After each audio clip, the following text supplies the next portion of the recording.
عليكم ورحمة الله وبركاته.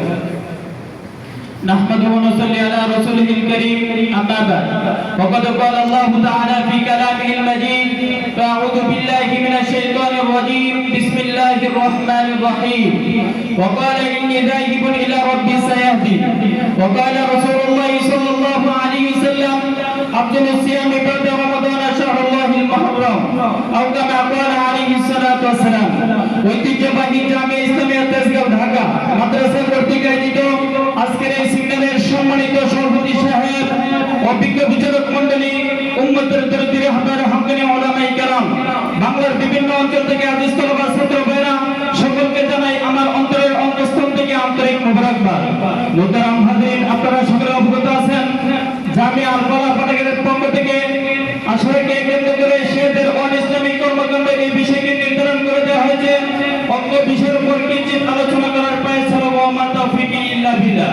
মুহতারাম হাজিরিন, সর্বপ্রথম আমাদেরকে জানতে হবে আশুরা শব্দটি কোথায় থেকে নেওয়া হয়েছে এবং আশুরা দ্বারা মুরাদ কি। আর আশুরা শব্দটি আশুরাতুন থেকে নেওয়া হয়েছে আর আশুরা দ্বারা মুরাদ হলো মুহররমের 10 দিন বা 10 তারিখকে বোঝানো হয়েছে। মুহতারাম হাজিরিন, আল্লাহ তাআলার বিধানে আল্লাহর কাছে মাস গণনায় মাস 12টি আর 12টি মাসের মধ্যে অধিক সম্মানিত মাস হিসেবে 4টি মাসকে নির্ধারণ করা হয়েছে। আর এই 4টি মাসের মধ্যে একটি মাস হলো এই মুহররমের মাস। আল্লাহ পাক রব্বুল আলামিন এই মুহররম মাসে যুদ্ধ বিগ্রহ করা নিষেধ করেছিলেন। মুহতারাম হাজিরিন, নবী করিম সাল্লাল্লাহু আলাইহি সাল্লাম এই মাসের গুরুত্ব বুঝাইতে গিয়ে ইরশাদ করেন আফজালুস সিয়ামি বা'দা রমাদান শাহরুল্লাহিল মুহররম, যে রমজান মাসের রোজার পর উত্তম রোজা হলো এই মুহররম মাসের রোজা। সুতরাং এর দ্বারা প্রমাণিত হয় এই মাস রোজার মাস, এই মাস সওয়াব অর্জনের মাস।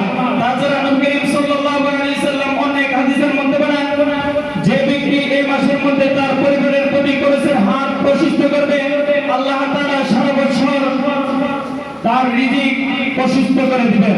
মুহতারাম হাজিরিন, এই হাদিসের দ্বারা প্রমাণিত হয় মুহররম মাসে দুটি আমল করতে হবে। একটি হলো মুহররম মাসের রোজা রাখা, আরেকটি হলো পরিবারের প্রতি করেছেন হাত প্রশস্ত করা। এর ফলে যা করা হয় তা অশ্লীলতা। মুহতারাম হাজিরিন, আমাদের সমাজে কিছু লোক রয়েছে যারা এই মাসে এই দিনে আহলে বায়াতের মুসলিমদের কথা আলোচনা করে, মসজিদের মধ্যে জমা হয়ে শাহাদাতের কথা আলোচনা করে এবং সুরকাটা পাঠ করে থাকে এবং কিছু আলেমও সতর্ক না থাকার কারণে এই সকল সমাবেশে যোগ দিয়ে থাকেন। তাদের এই সমাবেশ মার্জিতভাবে হয়ে থাকলো এই সকল সমাবেশ অসংখ্য লোকের বুক চাপড়ানো মাতম করা বিরাটের মতো সুর প্রকাশ করা হয়ে থাকে। মুহতারাম হাজিরিন, সুতরাং এর ধারে কাছেও যাওয়া যাবে না, এগুলো ওয়াজিব উত্তরক, অবশ্যই বর্জনীয়।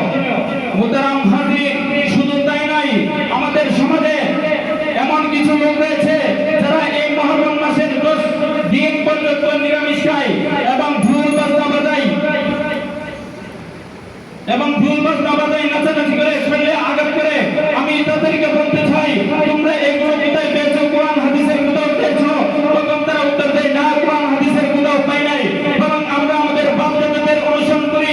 আমি তাদেরকে বলি, তোমার বাপ দাদা কি বলেছে সেটার নাম ইসলাম নয়, কোরআন হাদিস কি বলেছে সেটার নাম ইসলাম। মুহতারাম হাজিরিন, আমরা সকলে জানি একটা প্রসিদ্ধ ঘটনা, হযরত ইব্রাহিম আলাইহিস সালাম আল্লাহর অনুসরণ করেছে, বাপ দাদাদের অনুসরণ করে নাই বিদায় তাকে ঝুলন্ত আগুনে ফেলে দেওয়া হয়েছিল। আমাদের সামনে বর্তমান সমাজে যে সকল লোকেরা বাপ দাদাদের অনুসরণ করে, আমি তাদেরকে স্পষ্ট ভাষায় বলি, যদি বাপ দাদাকে অনুসরণ করে লাগে তুমি তোমার পূর্বপুরুষদের দিকে তাকাও। তারা বছরে একদিন গরুর গোশত খাইতে দূরের কথা, ভালো ধরনের ফলগুলো কিনে খেতে পারে নাই। তারা বিল্ডিং অট্টালিকাতে থাকতে দূরের কথা, ধার পাকা ঠিকার করে থাকতে পারে নাই, বরং সোনের ঘরে থেকেছে। সুতরাং বাপ দাদাকে যদি অনুসরণ করে লাগে তোমাকে সোনের ঘরে থাকতে হবে। মুহতারাম হাজিরিন, এই সকল ভণ্ড প্রতারক ভেদাত্রা কিছু খাবার টাইপের হয়ে থাকে। এখন তারা বলবে এই ক্ষেত্রে বাপ দাদাকে অনুসরণ করা যাবে না, বরং ধর্মের ক্ষেত্রে বাপ দাদাকে অনুসরণ করবো। আমি তাদেরকে বলি, আরে কথা, আমি আগে বলেছি তোমার বাপ দাদা কি বলেছে সেটার নাম ইসলাম নাই, কোরআন হাদিস কি বলেছে সেটার নাম ইসলাম। মুহতারাম হাজিরিন, কোরআন হাদিসের অনুযায়ী চললে আল্লাহ পাক রব্বুল আলামিন একটা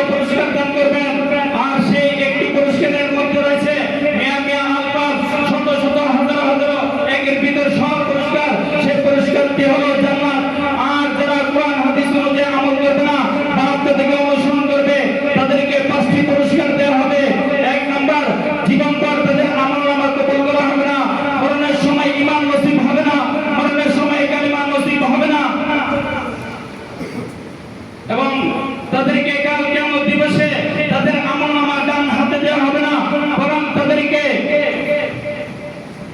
জান্নাতে নয় জাহান্নামের ফেরেশতারা জাহান্নামে ঘাড় ঘাড় করে নিক্ষেপ করবে। মুহতারাম হাজিরিন, আল্লাহ পাক রব্বুল আলামিন আমাদেরকে কোরআন হাদিসের অনুসরণ করে ধর্ম বুঝার তৌফিক দান করুক, বান্দা থেকে অনুসরণ করে নয়। আসসালামু আলাইকুম ওয়া রাহমাতুল্লাহি ওয়া বারাকাতুহু।